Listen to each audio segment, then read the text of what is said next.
Hey guys, tonight we're going back to a time when the sea was less about leisure cruises and more about scurvy, storms, and the occasional cannonball through your living quarters. So dim the lights, maybe grab a blanket, maybe a mug of something warm, because tonight we're sailing into the oddly specific and faintly tragic world of female pirates. The women who stole, fought, and somehow managed to annoy the 18th century justice system just by existing. And more importantly, what happened to them after they were caught? Because, it's one thing to be a pirate. It's another to be a female pirate, which in the 1600s or 1700s was basically like being a crime against both God and fashion. The law didn't really have a category for that. They had rules for men: hang them, shoot them, display their corpses near the docks as a gentle reminder that piracy was frowned upon. But women, that was awkward. Nobody wanted to hang a woman in front of a crowd of respectable townsfolk, and yet nobody wanted to just let her go either.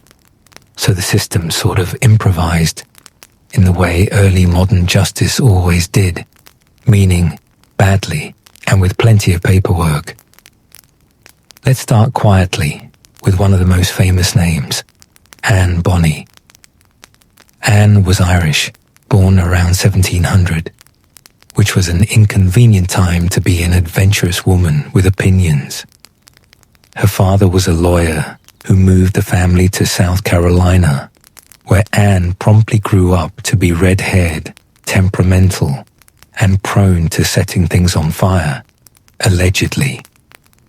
By her teens, she'd fallen in with sailors, gamblers, and the general assortment of men your father warns you about. And by her 20s, she ran off with a small-time pirate named Calico Jack Rackham. Yes, that was his actual nickname, Calico Jack, because he liked colourful shirts. This was not a subtle era. Together, they sailed around the Caribbean doing pirate things, raiding ships, drinking heavily, and occasionally dressing in men's clothes to confuse enemies, which, to be fair, confused pretty much everyone. Anne wasn't alone. There was another woman on board, Mary Read, who had also disguised herself as a man for most of her life. They became friends, possibly lovers, definitely partners in crime. And for a brief, strange moment, the two of them terrorized the Caribbean under a bright flag, with a skeleton holding a sword. It didn't last. It never does. In 1720, their ship was cornered by pirate hunters off the coast of Jamaica. Most of the crew, being very drunk, refused to fight, Calico Jack included. So Anne and Mary, the only sober ones, actually tried to fight off the attackers, shouting at the men to come up and fight like men. No one did. The ship was taken. The men were dragged off in chains, and the women... Well, that's where our story really begins. You see, when the authorities realized there were women among the captured pirates, it caused bureaucratic confusion. The trial was public, and the records still exist. It's called The Trials of Captain Rackham and Other Pirates, printed in 1721. It's not bedtime reading unless your idea of a lullaby includes death sentences. Anne and Mary were both found guilty of piracy, which at the time was a capital offense. No surprise there. But when the sentence came down, death by hanging, they both pulled the same last-minute card. They said they were pregnant. It's called Pleading the Belly, and it was an old legal loophole. The idea was that the law couldn't execute a pregnant woman, because that would also kill the unborn child, who, technically, hadn't committed piracy yet. So the court paused their execution. The men, including Calico Jack, were hanged a few days later. Jack's last request was to see Anne one more time, and according to the record, she looked at him through the bars and said, "I'm sorry to see you here, Jack, but if you'd fought like a man, you needn't be hanged like a dog cold, but fair." Mary Read, sadly, didn't survive much longer. She died in prison, likely from fever or complications of childbirth, though we're not sure if she actually gave birth. She was buried in St. Catherine's Parish, Jamaica, recorded simply as Mary Read, pirate. Anne Bonny, on the other hand, disappears. There's no record of her execution, no burial, no further mention, which has led to centuries of speculation. Maybe her father paid for her release, maybe she changed her name, maybe she just quietly went home and lived a very boring life, knitting and glaring at people. It's kind of poetic, really. The pirate who refused to die.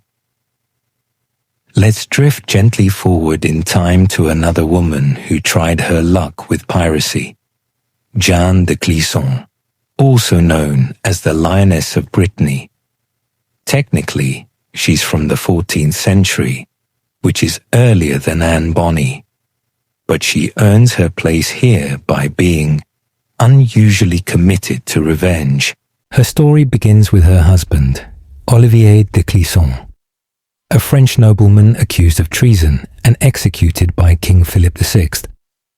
Jeanne, understandably upset, decided to respond not with letters or lawsuits, but by selling her lands, buying a fleet of ships, and turning pirate. Because why not double down? She and her crew painted their ships black and their sails red, in case subtlety was an option, and spent the next decade attacking French ships in the English Channel, killing every noble they found, and leaving a few survivors to spread the story. For 10 years, she did this. A noblewoman turned sea terror. And when she finally retired, she quietly remarried, moved inland, and lived out her life as if nothing strange had ever happened. No capture, no execution, just one long, violent phase. So when we ask what happened to female pirates after capture, the answer isn't always tragic. Sometimes they were too efficient to be caught at all. Still, most were not so lucky. Let's float down to the 18th century again, to a quieter case, a woman named Mary Critchett.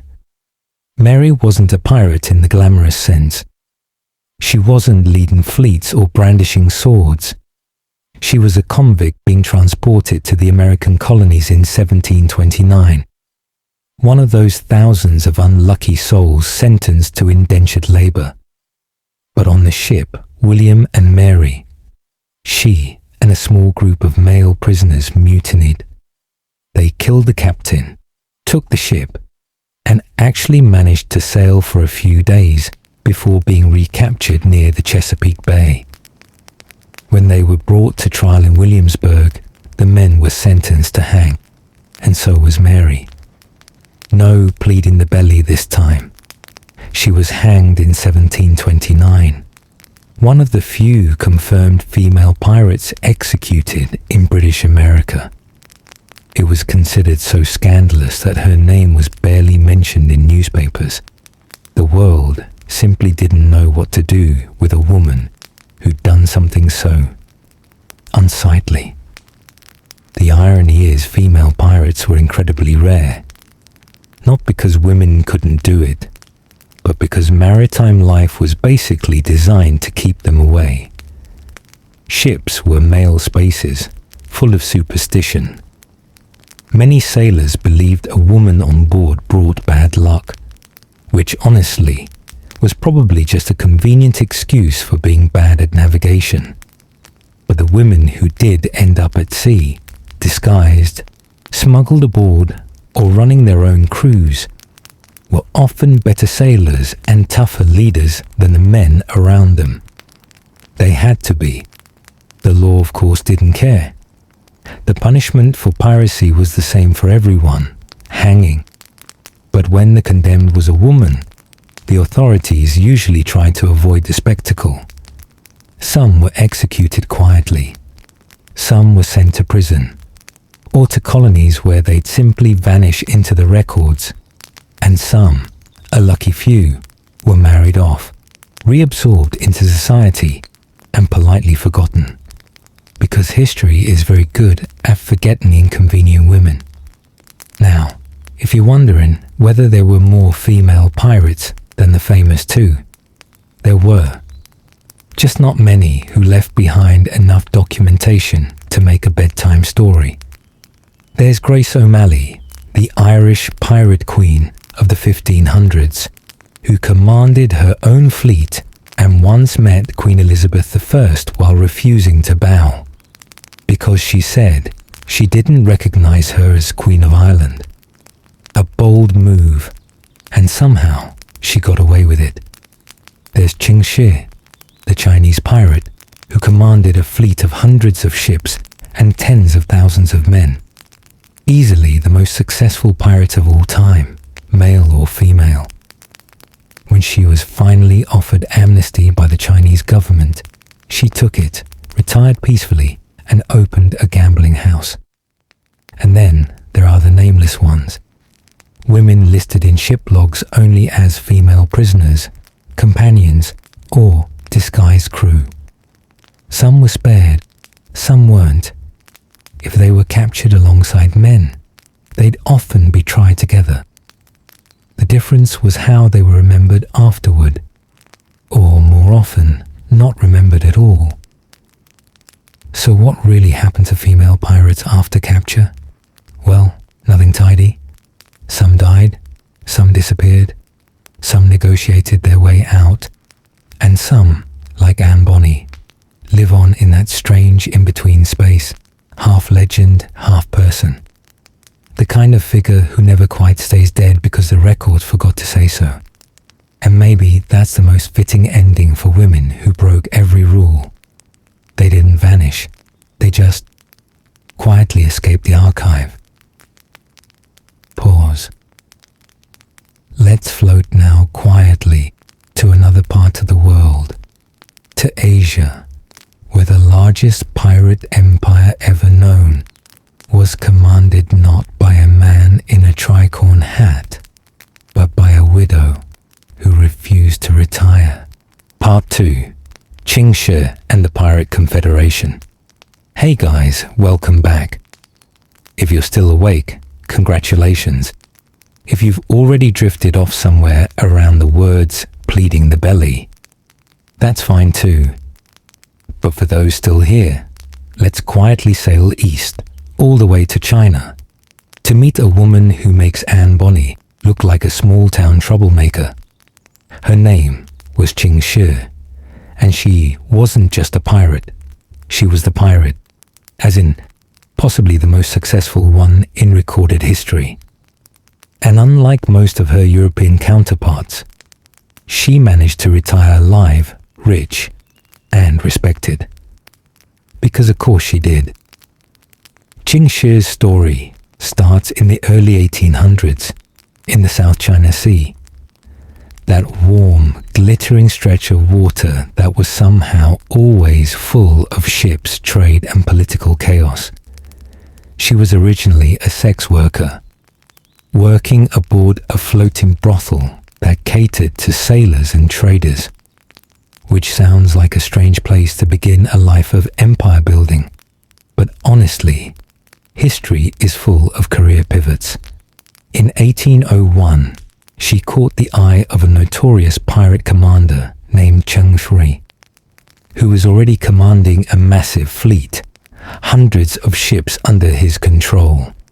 He married her, and the two became something like the Bonnie and Clyde of the Chinese coastline, except with better management skills. They organized their pirates into what became known as the Red Flag Fleet, named after the blood-red banners flown on their ships. And when I say fleet, I don't mean a few dozen boats. At its peak, we're talking about up to 1,800 ships and somewhere between 50,000 and 70,000 pirates. That's not a gang. That's a floating city. They extorted merchants, raided coastal towns, and collected protection money from villages. Basically the pirate version of a tax system. It was, in its own weird way, an empire. But like all historical power couples, the good times didn't last. In 1807, Cheng Wan died, possibly in a storm, possibly pushed overboard, possibly just too tired of managing 70,000 employees. The records don't agree, but either way, he was gone. And now, Qing Shi was a widow. In most stories, this is where the woman disappears. But not this one. She stepped right into her husband's place, took command of the entire confederation, and no one dared question her. Which is remarkable when you think about it. Because we're talking about tens of thousands of men, hardened criminals, warlords, smugglers, all agreeing that yes, this middle-aged widow was now in charge. That takes a special kind of authority. The calm, terrifying kind. Qing Shi didn't just rule, she administered. She established a code of laws, written and enforced with brutal precision. If you disobeyed orders, you were executed. If you assaulted a captured woman, you were executed. If you deserted, stole from the collective loot, or just made her look bad. Well, you get the idea. The result was astonishing discipline. She turned a band of thieves into something like a navy, and her second in command was a man named Chung Bo Tsai, a former fisherman who had been adopted by Qing Shi and her late husband. After Cheng Wen's death, she not only made him her deputy, but also, according to many accounts, her lover. Yes, the adopted son became the boyfriend. 18th century maritime HR would have had a field day with that one, but it worked. Together, they expanded the fleet, striking deals with local merchants and outmaneuvering the Qing dynasty's navy. For several years, she basically was the law of the South China Sea. Now, the Chinese government, understandably embarrassed that its entire coastline was being run by a pirate syndicate, decided to fight back. They launched military campaigns, hired mercenaries, and even asked the Portuguese for help. But Qing Shi's fleet kept winning. Even when outnumbered, her ships were faster, better coordinated, and often backed by local villagers who'd rather deal with pirates than corrupt officials. At one point, she captured several Qing naval commanders, and then released them politely after making them swear loyalty, because apparently she believed in customer retention. Eventually, though, she saw the writing on the wall. By 1810, the empire was changing.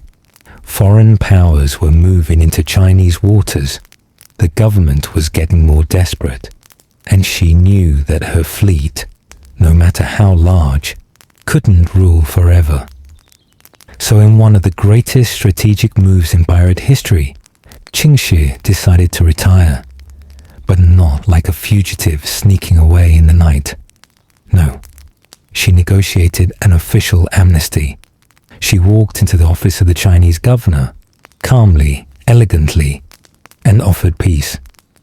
Her conditions: full pardon for herself and her men, permission to keep their loot, and ideally, a respectable job for her partner, Chung Po Tsai. The governor agreed, because what else could he do? You can't exactly arrest someone who shows up with 1700 pirates ready to negotiate. So Qing Shi disbanded the fleet, distributed the ships, and retired to the city of Canton. There she opened a gambling house. Yes, from pirate queen to casino owner.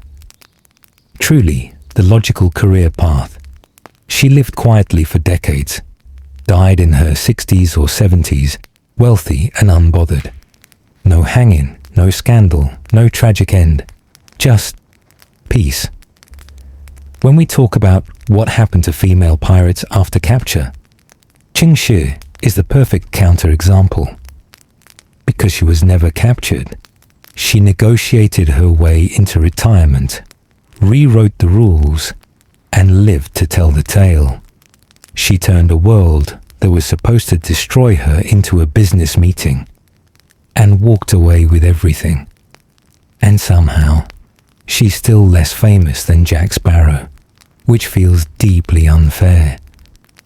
If you imagine the 18th century as a world built by and for men, Qing Shi is the quiet exception that proves the rule wrong. She didn't just survive in that world, she ran it. While Bonny was fighting with swords in Jamaica, and Mary Read was dying in a prison cell, Qing Shi was building an empire that made government sweat, and when it was time to quit, she simply stood up, smoothed her dress, and walked out of history with her fortune intact.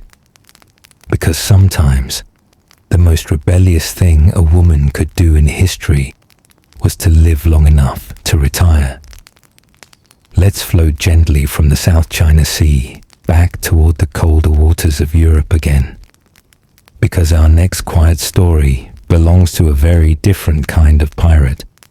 One who never led fleets or fought battles, but whose life after capture says even more about how society treated women who didn't fit. Part 3. Forgotten, erased, or rewritten. If you're still awake, congratulations.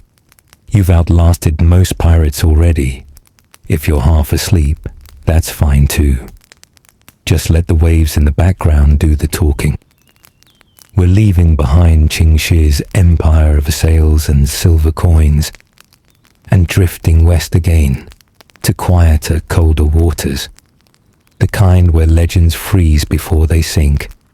Because for every famous name, for every Bonny, Mary Read, or Qing Shi, there were hundreds of women whose stories never got past a line or two in a trial record. Unnamed female, companion, executed. And that's it. No backstory, no ending, just silence. The one's history misplaced. The British Admiralty records are full of these ghosts. A woman listed only as Mary H, taken aboard the Revenge. Another called Nancy, a sailor's wife turned mutineer. Most were caught, questioned, and quietly removed from the paper trail, either because they embarrassed someone important, or because no one cared enough to write more. You can almost picture the scene. A cold wooden courtroom, men in wigs arguing about maritime law, and in the corner, a single woman, hands bound, staring at the floorboards while someone debates whether she even counts as a criminal or just a mistake. That was the real punishment. Not the rope, but the erasure that followed. The problem of the record. You see, the law in the 17th and 18th centuries was obsessed with definitions. A pirate was a man who defied the king. A woman couldn't defy the king, because legally, she barely existed on her own. She was someone's daughter, someone's wife, someone's problem. So when she picked up a cutlass or joined a crew, the system short-circuited. Courts would write, her motives uncertain, which really meant, we don't know why she's here, and we'd rather not find out. Sometimes, scribes simply scratched the names out, ink over ink, as if forgetting was cleaner than punishing. Small, bitter legends. Still, a few whispers survived. There's the story of Fanny Campbell, supposedly a Boston girl who disguised herself as a man to rescue her lover from a Cuban prison. Her tale turned into a penny novel in 1844, mostly fiction, partly wish fulfillment, and completely unbelievable. But it sold well, because everyone liked the idea of a woman in a tricorn hat outsmarting the Spanish. Then there's Rachel Wall, an actual, verifiable person, born in Pennsylvania, 1750s, hanged in 1789 in Boston for highway robbery at sea. She was one of the last people publicly executed in Massachusetts. Her final words, if newspapers are to be trusted, were a polite apology and a warning against bad company. Very tidy, very moral. Exactly the sort of ending a sermonizing editor would approve. But still, she was real. She existed between the margins. Silence as a sentence. For most, though, the record just stops. A date, a ship's name, and nothing else. It's strange. We know what happened to their captains, to their judges, even to the hangmen, but not to them.